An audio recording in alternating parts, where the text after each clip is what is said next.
Anche tu fai parte di un team sportivo e hai bisogno di un nuovo kit? Crea ora la tua identità insieme a Dinicri Sportswear. Avrai subito un 50% di sconto e il riassortimento a prezzo bloccato.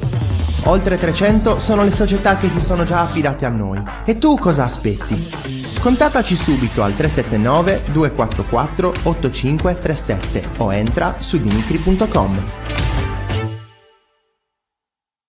La TechFind si occupa di distribuzione industriale e consulenza tecnica specialistica nei settori chimico e petrolchimico, impianti di produzione energia, impianti alimentari, acquedottistica e depurazione. Nella TechFind troverete un partner esperto e un broker industriale competitivo ed affidabile. La TechFind potrà esservi utile nell'approvvigionamento di filtri, pompe, strumentazione industriale, valvole e in generale di qualsiasi apparecchiatura industriale. TechFind. You search for tech we find.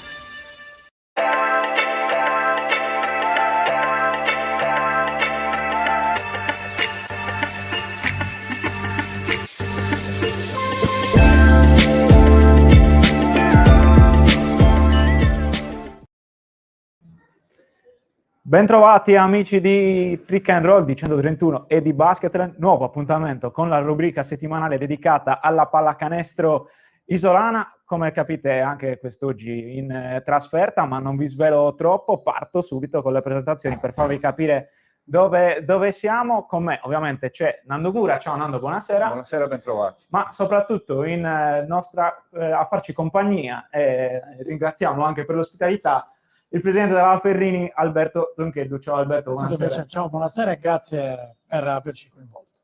È un piacere per noi, ci siamo incontrati in altri modi durante la stagione, ma era giusto tornare, o meglio venire in casa Ferrini. Alle nostre spalle, come potete vedere, ci sono un po' di premi, di coppe che sicuramente raccontano un po' la storia di questa società. Ma Nando, palla a te come al solito. La Ferrini è una storica società sarda, probabilmente negli ultimi 10 anni è una di quelle che ha vinto di più, che ha combattuto a livelli più elevati. Anni fa io col collega Massimo Musanti avevamo ribattezzato la C regionale, C2, C Silver, chiamata come volete, la Serie A sarda.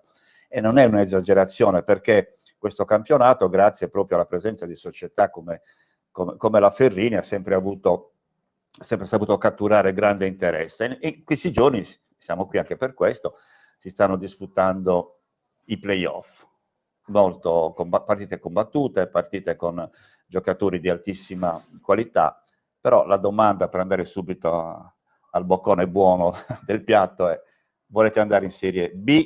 Volete fare il derby con l'Esperia l'anno prossimo nella B interregionale? Oppure la distanza tra voi e la Serie B è molto più lunga di quel viaggio in Friuli che dovrete fare forse prima o poi per giocare uno spareggio promozione? Beh, innanzitutto c'è da giocare una gara 2 con la Torres, con la quale avete vinto di un punto. Squadra bella agguerrita, di bei prospetti soprattutto, c'è da rimarcare. E poi eventualmente dopo un'eventuale vittoria bisogna giocarsela contro Sennori. O l'Olimpia. O l'Olimpia, sì, giustamente. Sì, lei Sennori è più favorito. Che è un'altra bella sfida, in ogni caso. La particolarità, io voglio dire, che in questa fase del campionato è che ci arrivano due squadre, tra virgolette, molto giovani, con due squadre che invece hanno al loro interno delle individualità o comunque dei giocatori, sì, ormai un po' avanti con l'età, che però sono i rappresentanti di una pallacanestro che ha fatto gloriosa la Sardegna, c'è poco da dire. E quindi diciamo Pedrazzini e Samoggia da una parte, Ubalek, ma anche Merella, Cordedda. Merella è campione d'Italia, era nella Dinamo dello Scudetto, una presenza ai 3 punti, però era presente. Quando diventerà nonno potrà dirlo, esatto. Nonno ha vinto lo Scudetto. Poi dopo tutto bisogna vedere. Certo, noi stiamo sempre aspiriamo e la nostra ambizione è quella di fare il salto. Bisogna anche vedere che cosa prospetterà poi la federazione, perché in questi ultimi anni, come dire, di cambi di rotta ne abbiamo già vissuto un bel po'. Questa forse è la difficoltà più grande, cioè che dobbiamo navigare a vista, non abbiamo una possibilità di programmare, che è quello che secondo noi è fondamentale per società come le nostre. programmare nei 3, nei 5 anni per noi è fondamentale. Avere questi cambi di regolamenti, di organizzazione dei campionati, di formule sicuramente non giova al nostro movimento, perché appunto abbiamo grandi difficoltà. Non si sa quale sarà il nostro campionato di riferimento, quale potrà essere, qual è la collocazione geografica nella quale andremo a giocare, che per noi che viviamo in Sardegna sappiamo benissimo, e l'Esperia ne sta pagando, come l'Esperia e ultimi qui nel Sud Sardegna, l'Accademia, è un grande scoglio quello delle trasferte e dell'andare oltre Tirreno. Quindi una programmazione e avere la certezza e contezza di quello che sarà il dopo la fine del campionato sarebbe già un grande risultato. Ma chi lo vince quest'anno il campionato? O voi o Sennori? Lo vince Sennori. Lo vince Sennori. No, comunque, ecco, non ti chiedo chi lo vince, ma la finale sarà comunque, alla fine dovrebbe essere quella, insomma, la più gettonata. Darsi, però sarà in ogni caso una bellissima finale. Su questo non c'è dubbio, anche perché abbiamo già visto durante la regular season molte partite molto interessanti e le stiamo vedendo anche nei playoff. Ma in termini proprio di volgare danaro, una B interregionale o anche una C Gold, come era chiamata prima, costa tanto. Questo è... Allora, costa tanto, ma il problema, ripeto, è soprattutto quello di non poter programmare. Per una società come la nostra, che noi iniziamo a programmare almeno un anno prima la stagione successiva, e questo abbiamo capito che dà i suoi risultati, sia a livello senior che a livello giovanile. Mm-hmm. Non avere la possibilità di avere una prospettiva di quelli che saranno i costi diventa un problema. Diventa un grande problema, perché non ti dà la possibilità magari di attingere eventualmente, a seconda del campionato che vuoi fare, su un bacino di giocatori locale o un bacino di giocatori che va oltre Tirreno, e quindi fare una programmazione adeguata dal punto di vista economico. Certo. Ecco, in virtù di questo, no? Perché è stato un anno comunque dove i cambiamenti ci sono già stati, almeno alcuni, tra l'altro prima rileggendo un po', preparandomi un po' per la diretta, già su Basketland, che appunto a inizio anno avevi parlato, insomma, di quelle che potevano essere le difficoltà. Alla fine, che anno è stato questo a fronte, ad esempio, del cambiamento dei parametri, insomma, di tutte quelle vicissitudini che a inizio anno un po' anche logicamente avevano spaventato? Allora, sicuramente dal punto di vista economico è un anno che è più oneroso rispetto a quelli precedenti. L'abbiamo affrontato noi andando a inserire nuove figure, nel senso nuovi giocatori, che sono i primi risultati, i primi frutti del nostro vivaio. Noi abbiamo iniziato la nostra avventura con questa società 10 anni fa ormai, e avevamo ben presente che per vedere i primi frutti come giocatori nostri, questo era il periodo necessario. Non abbiamo mai troppa fretta. Certo è che abbiamo avuto una scontistica dei parametri nel frattempo, perché dal 2005 quest'anno è stato accordato uno sconto a 2.000 euro. Sicuramente però... Parametri sono i tesseramenti, chiamiamoli così, dei giocatori. Questo però in ogni caso è una voce che diventa importante, ma io quando parlo con altri dirigenti di altre discipline, Nando ne potrà essere testimone, loro si spaventano di questi costi che noi abbiamo annuali per singolo giocatore. È vero che sono dei costi che tu sostieni se il giocatore non è di tua formazione, ma in ogni caso è una pratica, un costo che in alcuni ambiti rallenta anche lo scambio dei giocatori ed eventualmente anche la crescita di determinati giovani.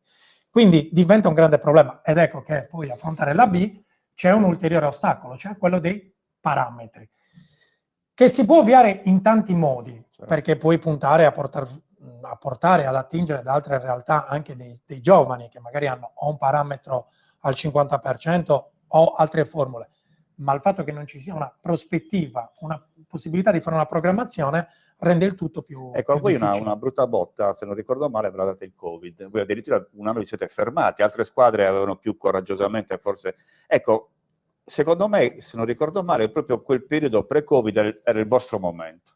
Voi stavate per salire sul treno giusto della promozione, di andare a giocare ad altri livelli. È così o perlomeno quanto è stato poi difficile rialzarsi? Allora, devo dirvi la verità,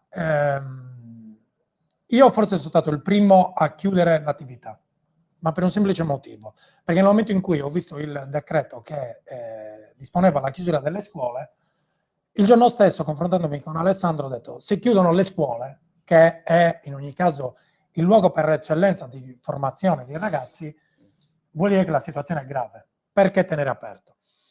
Allora, forse può essere stato dal punto di vista della senior, non ti dico una mazzata, però uno stop importante. Però da quella vicenda noi per assurdo ne siamo usciti rafforzati, perché ti racconto un aneddoto.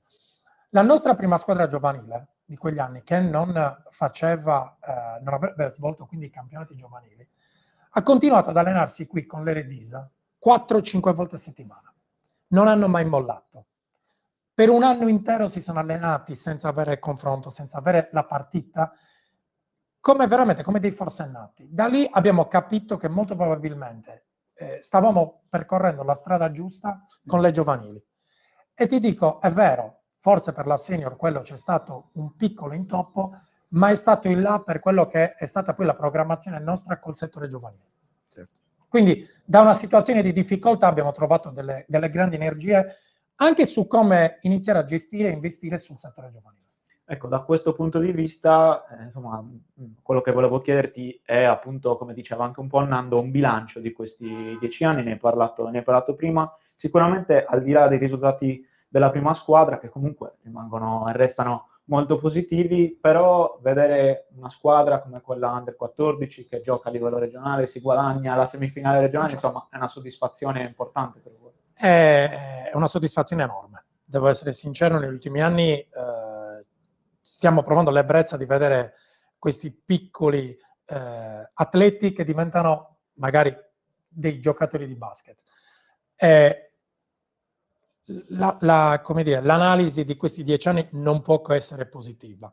Sicuramente quando abbiamo scelto di iniziare questa avventura un po' eravamo impauriti, perché in ogni caso eravamo giovani, avevamo una società sana dal punto di vista strutturale, finanziario, però un po' c'era un po' di scoramento per quanto riguarda i numeri dal punto di vista degli atleti. Avevamo un'idea, abbiamo un obiettivo, ce l'abbiamo ancora tuttora, ovviamente pian piano che passa il tempo alziamo l'asticella di questo obiettivo, ma sappiamo dove vogliamo arrivare. E ci stiamo arrivando, devo essere sincero. Avere 3 formazioni giovanili che svolgono i relativi campionati d'eccellenza, quindi quelli a più livello regionale, è una grande soddisfazione per noi. Perché È anche una, scusami, è anche una sorta di rivincita, perché voi nell'immaginario collettivo siete come si diceva una volta, un cimitero di elefanti, no? La Ferrini è la squadra dove giocano gli ottantenni, i settantenni, mentre invece scopriamo adesso. Infatti ti dicevo, noi avevamo un'idea, un obiettivo ce l'avevamo, ovviamente dovevamo anche applicare una strategia per raggiungere quell'obiettivo. Molti in questi anni si sono fermati a osservare la prima squadra. La prima squadra che vinceva, la prima squadra fatta da persone che magari potevano essere avanti con l'età, che però a noi come società, per noi come società è stata una sfida, perché in ogni caso avere a che fare con persone come, iniziamo da Davide Sanna, Pugioni, Matteo Sarrizzu, poi sono arrivati Nicola Elia, Mauro Graviano, poi Giuliano Samoggia, Putignano, tutti sono passati, tanti sono passati qua. Per noi è stata una grande sfida, perché ti mettevano davanti a delle problematiche che andavano affrontate, ma anche ti davano una prospettiva diversa rispetto a quello che era il basket che avevi sempre visto. Ci hanno fatto crescere. Ci hanno fatto crescere tantissimo, sia a livello di mentalità che di organizzazione. E non solo per le vittorie in campo, proprio per la mentalità. Certo. Per la mentalità che noi abbiamo pian piano trasferito nelle giovanili.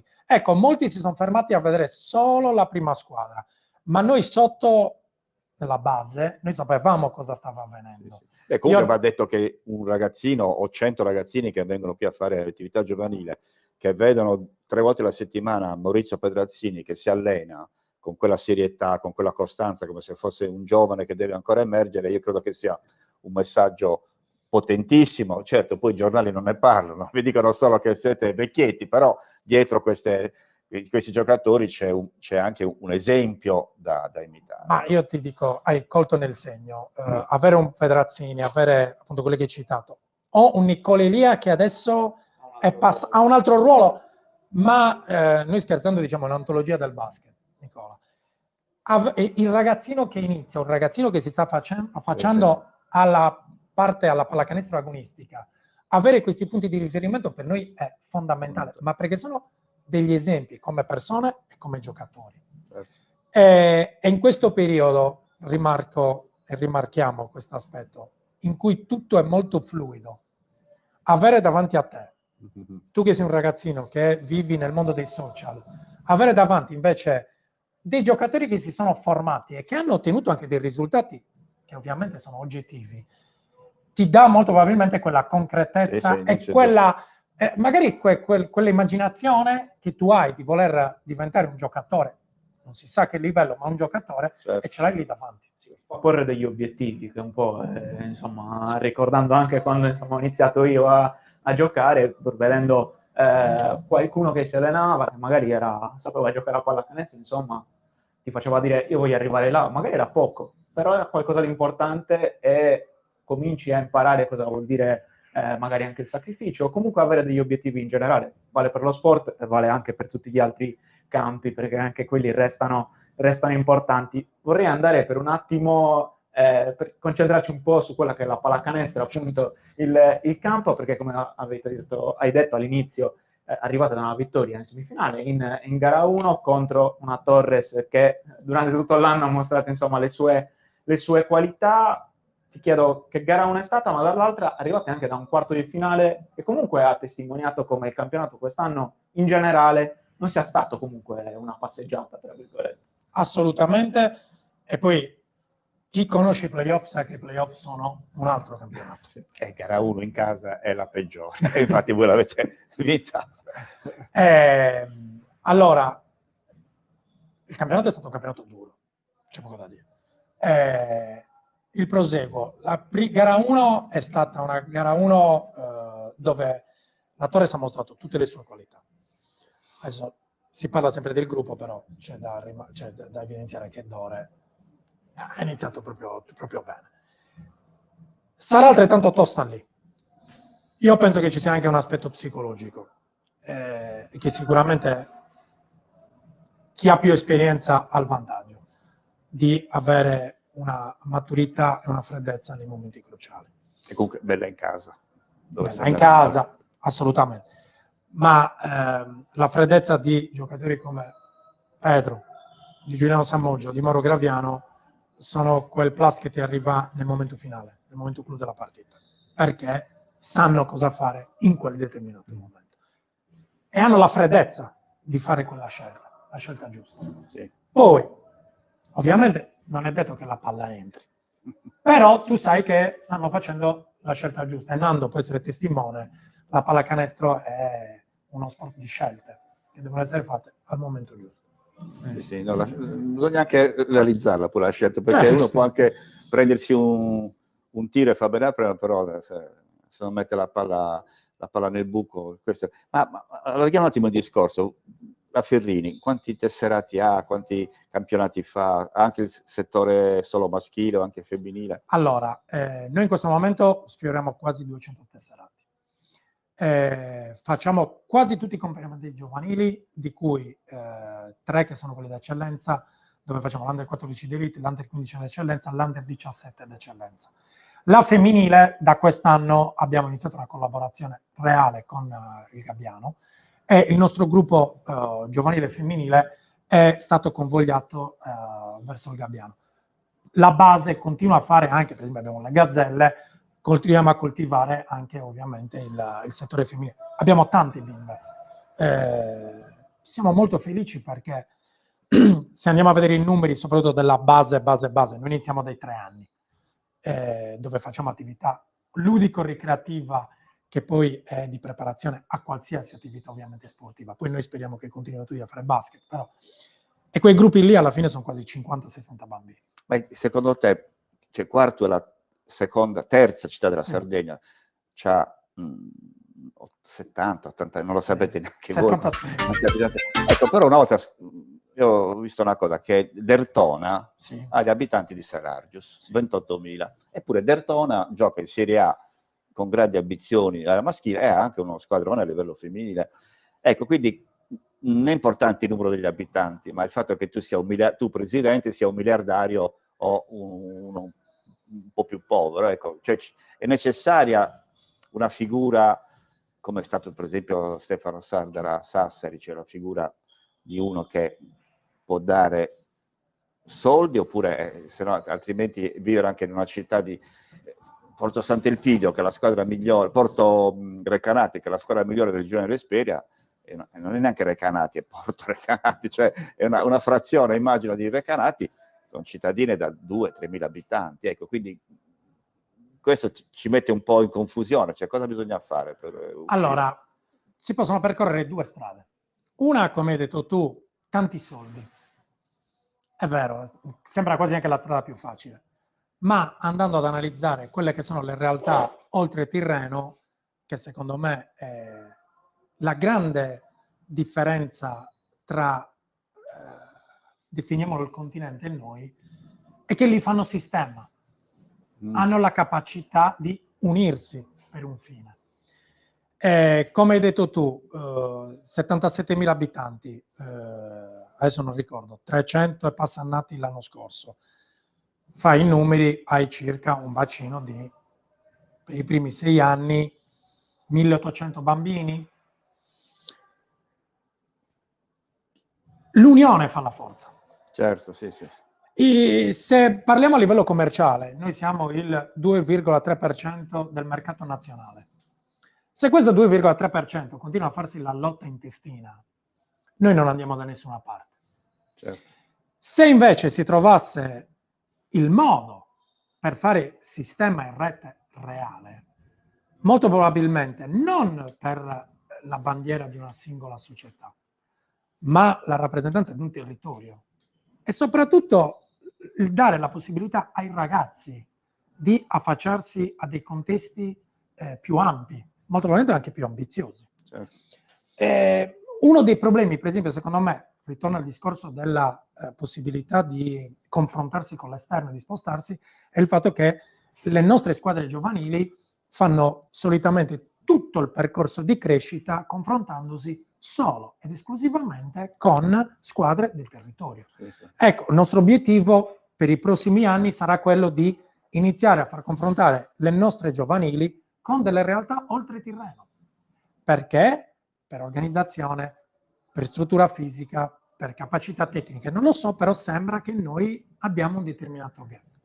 Ti faccio un esempio. Noi abbiamo un Under 15 dove orientativamente siamo stati molto baciati dalla fortuna, perché fisicamente sono molto grandi per essere una squadra sarda. Ma non possiamo continuare solo a pensare che loro sono belli, grandi, alti e magari vinciamo i campionati qua. Noi ci siamo posti l'obiettivo di cercare di dare la possibilità a questi ragazzi di diventare giocatori, ma per farglielo fare li dobbiamo far confrontare con delle realtà che vanno oltre l'ambito territoriale. Se non vivessimo in uno scoglio in mezzo al Mediterraneo sarebbe tutto molto più facile. Io ricordo anni fa ero a Venezia per la Dinamo e ho scoperto che tutte le società del Veneto dipendono dalla Reyer Venezia. Cioè la Reyer Venezia è una specie di ape regina che lì ha sotto controllo tutte le società e quindi ha a disposizione tutti i settori giovanili e se vede, pesca, prende e via. Questo non è una dittatura, è un accordo che è stato fatto e tutte le società sono d'accordo in una terra ben più ricca, certo, dove la razza, chiamiamola così, sportiva ti ha parlato un po' più la famosa razza Piave, quindi questo è più facile. Purtroppo siamo invece in una bellissima isoletta, prego. Tornando a quello che dicevi, insomma, le società, ma penso anche la federazione, cioè ci dovrebbe essere secondo te un tutt'uno che si aiuta, no? Una rete, parlavi di questo, no? C'è anche la federazione in questo senso, la FIP Sardegna, insomma, mi viene in mente, dovrebbe provare a fare un po' da collante. Sì, sicuramente nel territorio, nella particolare condizione che viviamo noi, perché è particolare, non possiamo nasconderlo. Sicuramente servono delle strategie innovative che vadano oltre molto probabilmente quello che è il semplice ruolo di una federazione territoriale. Sicuramente una persona come Ettore sa, perché poi lui coltiva molto il settore giovanile, ci tiene tanto al settore giovanile. Certo, molto dobbiamo fare noi società e noi dirigenti, cioè mettere a disposizione quelle che sono le nostre capacità e anche i nostri bacini. Per dare la possibilità, ripeto, ai nostri ragazzi di poter esplodere e di poter andare oltre Tirreno, ma anche rappresentando quello che è la nostra ricchezza. Tornando indietro nel tempo, dovremmo esserci evoluti. Quindi i Nicolelia, i Samoggia, i Pedrazzini, che sono andati fuori, Putignano, Graviano, e che hanno tenuto alto, in ogni caso, il nome della Sardegna, ne dovremmo avere ancora. Anzi, ne dovremmo avere di più. Ecco che quindi il nostro obiettivo, nel nostro piccolo in questi anni, è quello di cercare di creare la condizione il più ideale possibile perché i nostri giovani, quelli che in questo momento vengono da noi, abbiano questa possibilità. Cioè il nostro obiettivo è ovviamente, i risultati sono belli, piacciono, ma noi ci siamo messi come obiettivo quello di formare giocatori. Ecco, in tal senso la presenza della Dinamo, che comunque da 15 anni gioca a quei livelli e anche sempre nella parte alta della classifica, ma anche della Academy in un paio di anni. Ecco, voi avete riscontrato qualche cosa, qualche segnale, qualche incremento di tesserati, cioè il boom della Dinamo e quei 2 anni, quel biennio dell'Academy hanno portato dei benefici qui al sud oppure sono stati due fenomeni un po'? Se devo essere sincero, io sono stato uno dei più critici sul fenomeno Academy, ma non per il fenomeno in sé, ma per come è stato proposto. Sono d'accordo. Io sono fortemente convinto che il riconoscimento, anche identitario, anche di un fenomeno sportivo, parte dal basso. Io ricordo, vedi l'Esperia di oggi, vedi l'Accademia a Sestu, tutte realtà che sono nate piano piano, con un tessuto sociale che le ha aiutate a salire e quindi c'era un determinato attaccamento. L'Academy era un corpo estraneo alla città. Totalmente estraneo. Io cito un episodio. Se vuoi che una realtà diventi di quel territorio, devi coinvolgere gli attori principali del territorio stesso. Non c'è dubbio. A noi è stato comunicato che la conferenza stampa di presentazione era stata fatta il giorno prima. Il coinvolgimento del tessuto sociale ti consente poi di avere un successo. Certo, i ragazzini, perché io sono il primo, i ragazzini vanno a vedere la Dinamo ed è giusto che vadano a vedere la Dinamo, perché è la massima espressione e rappresentazione della pallacanestro in Sardegna. Però è anche vero che se io devo prendere come esempio un settore giovanile, molto probabilmente in questo momento mi ispiro al basket 90. Di Sassari, sì, questo è vero, ma questo è un discorso vecchio, anche ai tempi del Bril si diceva sempre che venissero trascurati i settori giovanili perché probabilmente non c'è le risorse per poter fare tutto. Poi è chiaro che non è un caso che Marco Spisso sia nato a Sassari e che Torre Serra invece sia nato a Cagliari, cioè 2 epoche diverse, 2 grandi giocatori a quei livelli erano figli del territorio in cui erano, ma qui stiamo un po' divagando. Quindi. No, ma era giusto insomma anche puntualizzare. Prima vedevamo un disturbatore dall'altra parte, cioè Mauro Graviano. Lo chiamiamo. Insomma, però ti volevo chiedere prima di andare anche su altri temi, no? Mauro Graviano, Maurizio Pedrazzini, insomma l'abbiamo fatti tanti di nomi, aggiungo Matteo Sarrizzo che quest'anno è tornato a giocare, ma penso anche a Stefano Saba che sin dagli anni insomma della Serie D, quando avete rimesso tutti assieme, lui c'era. Sì. Ecco, cosa ha di speciale la Ferrini? Perché alla fine si torna sempre qui in qualche modo. Secondo te qual è il vostro segreto? Allora, parte tutto da dei forti legami di amicizia, che però non invadono mai l'ambito di competenze a livello societario. Un grande scambio di idee e di proposte che è stato fatto nel tempo. Io faccio l'esempio, quei giocatori dal punto di vista appunto giocato, agonistico, ma anche un Lele Disa o un Raffaele Piras e ora Enzo Frenda e anche tutti gli altri tecnici che si confrontano con noi. Io quando mi apro o arriva qualcuno di nuovo, entra nel nostro mondo, io dico sempre, dopo un po' di tempo, io Alessandro, chiediamo sempre cosa c'è che non va. e l'esporsi, il voler apprendere, il dire dimmi come possiamo migliorare. Forse questo consente a tutte le persone che si avvicinano al nostro mondo, magari io spero di trovarsi bene, sembra di sì, e di rimanere qua o di volerci ritornare. Un'apertura a quello, ecco, secondo me l'apertura alle proposte che arrivano dall'esterno, a metterle poi in atto e in campo, poi dico sempre, con i tempi e modi che sono anche quelli congrui alla società e quant'altro, ma dare delle risposte positive. Adesso hai citato Mauro Graviano, Mauro è una di quelle persone su cui noi stiamo puntando anche a livello di staff tecnico, e devo dire è stata una sorpresa enorme, non positiva, oltre. Cioè, Mauro, quello che voi vedete in campo è quello che poi vedete, si vede come allenatore, e l'affiatamento che il suo gruppo ha avuto quest'anno è la dimostrazione di ciò che riesce a trasmettere. Sì, per chiudere questa pagina, insomma, fare un paio di domande andando poi sulle altre questioni isolane, volevo chiedere, quest'estate, insomma, farete qualcosa? L'anno scorso c'è stata una bella esperienza ad Arizzo, insomma, c'è qualcosa in programma, anche perché quella è una parte importante. Anche. Allora, replicheremo ovviamente il camp.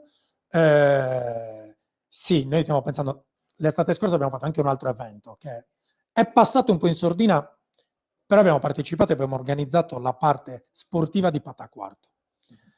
Abbiamo portato circa 5.000 persone. Abbiamo coinvolto altre 10 discipline sportive. Questo perché per noi come società è importante il basket, ma collaboriamo con tutte le discipline sportive, perché poi pensiamo di dover essere attrattivi. Da dirigenti sportivi dico, noi dobbiamo innanzitutto invogliare i bambini a fare attività sportiva. Certo, poi noi cerchiamo di fargli amare la pallacanestro, di farli rimanere qui, però animiamo e coinvolgiamo più discipline sportive.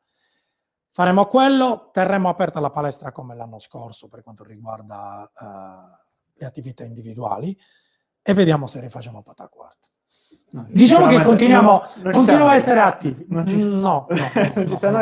Oltre che abbiamo già programmato quella che è il settembre. Quindi, insomma, giustamente la programmazione, insomma... Non sta vedendo in quel campionato. No, ma quello più che altro per la giovanile. Abbiamo già programmato quello che sarà, e pensiamo che possa essere il futuro delle nostre giovani. Bene, già, questa è una cosa assolutamente positiva. L'ho anticipato un pochino, ricordando prima che appunto sabato, se non mi sbaglio, si gioca gara 2 delle semifinali playoff di Serie C, Torres Ferrini, dall'altra parte c'è comunque un altro. Domenica c'è Olimpia Sennori, quindi l'altra semifinale vinta gara 1, come anticipavamo prima, da Sennori. Insomma, anche lì comunque sia i ragazzi di coach Zucca, secondo me, proveranno un po' a disturbare in casa Sennori, e vedremo chi arriverà in finale. Magari ci vorrà gara 3, vedremo un po' quello che accadrà. Però Nando, ti voglio fare una domanda, andiamo verso la chiusura della trasmissione. È stato un fine settimana per la Dinamo, visto che l'abbiamo citato prima, un po' particolare. Da una parte la squadra maschile di coach Markovic che si scioglie, come è capitato purtroppo spesso in stagione, tra terzo quarto e quarto finale, e perde una partita molto molto importante. Dall'altra invece la squadra di coach Antonello Restivo che si rianima nel quarto finale sotto 17 contro Faenza e si prende una vittoria importantissima in chiave playoff. Insomma, sono due facce della medaglia diverse in questo momento. Sì, beh, quello della Dinamo maschile è la stessa faccia della stessa medaglia dell'inizio dell'anno. C'è una squadra che ha delle sofferenze, che ha dei limiti, che non riesce mai a fare 30 e non 31, come si diceva una volta. Io credo che la sconfitta di Napoli ci può anche stare. La vera frittatona l'hanno fatta perdendo in casa col Pesaro di Meo Sacchetti. Quella è stata la sconfitta che poi ha provocato probabilmente anche un contraccolpo.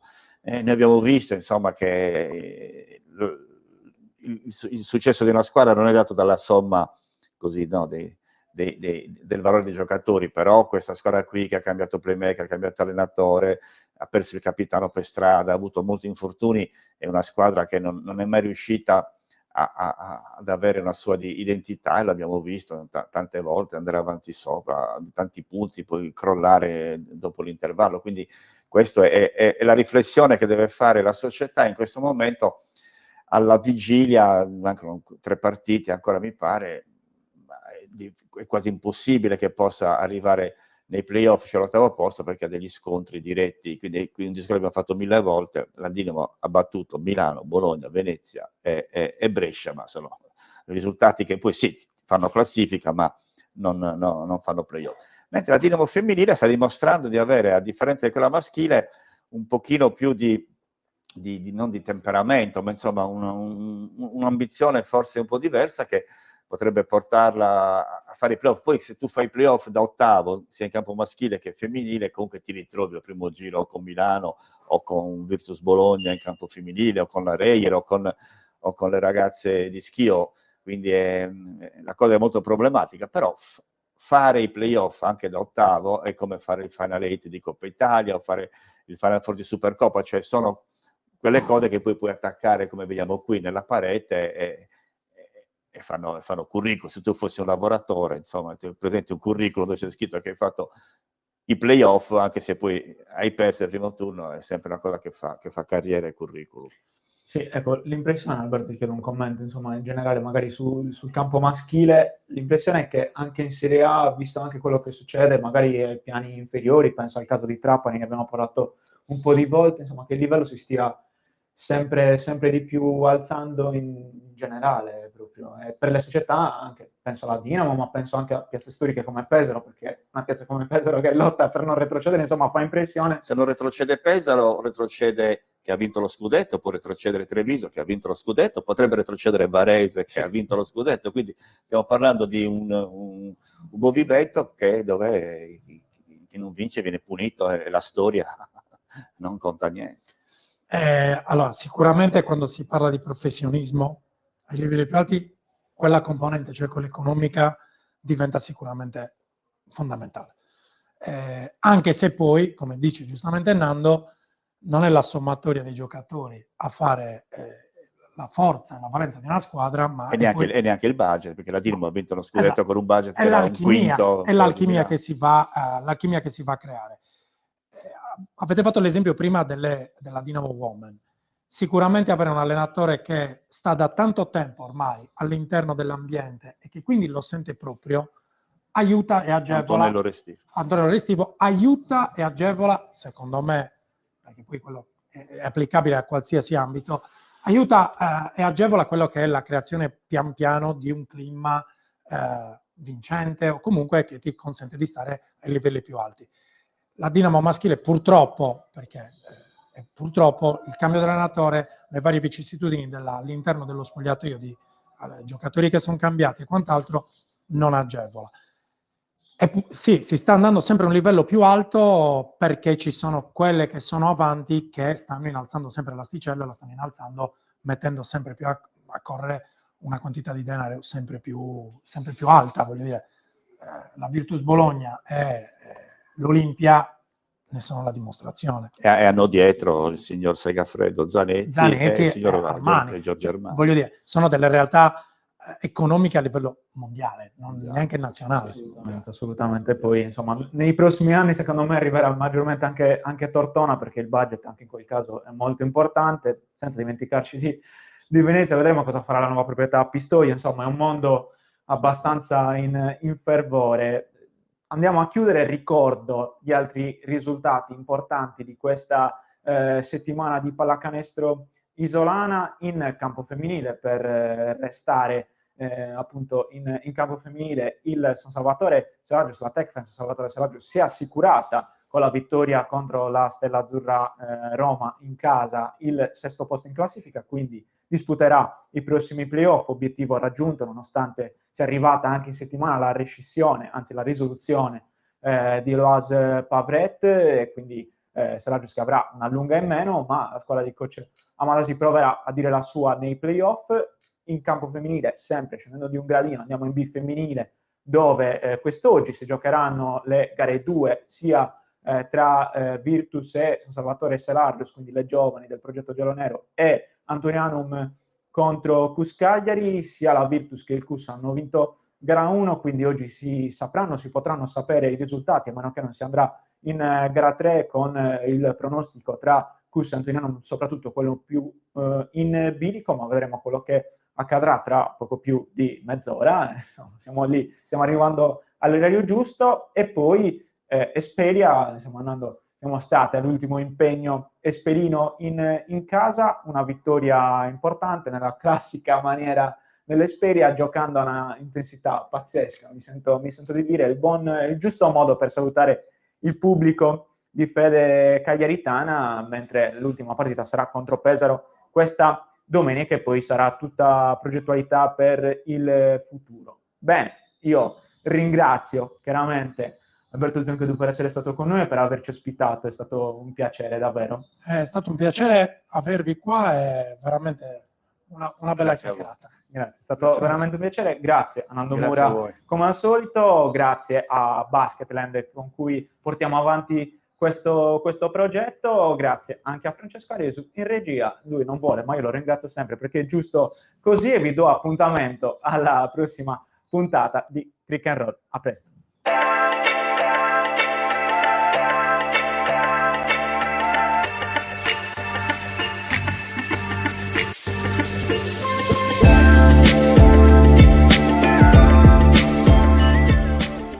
La TechFind si occupa di distribuzione industriale e consulenza tecnica specialistica nei settori chimico e petrolchimico, impianti di produzione energia, impianti alimentari, acquedottistica e depurazione. Nella TechFind troverete un partner esperto e un broker industriale competitivo ed affidabile. La TechFind potrà esservi utile nell'approvvigionamento di filtri, pompe, strumentazione industriale, valvole e in generale di qualsiasi apparecchiatura industriale. TechFind. You search for tech we find. Anche tu fai parte di un team sportivo e hai bisogno di un nuovo kit? Crea ora la tua identità insieme a Dinicri Sportswear. Avrai subito un 50% di sconto e il riassortimento a prezzo bloccato. Oltre 300 sono le società che si sono già affidate a noi. E tu cosa aspetti? Contattaci subito al 379 244 8537 o entra su dinicri.com.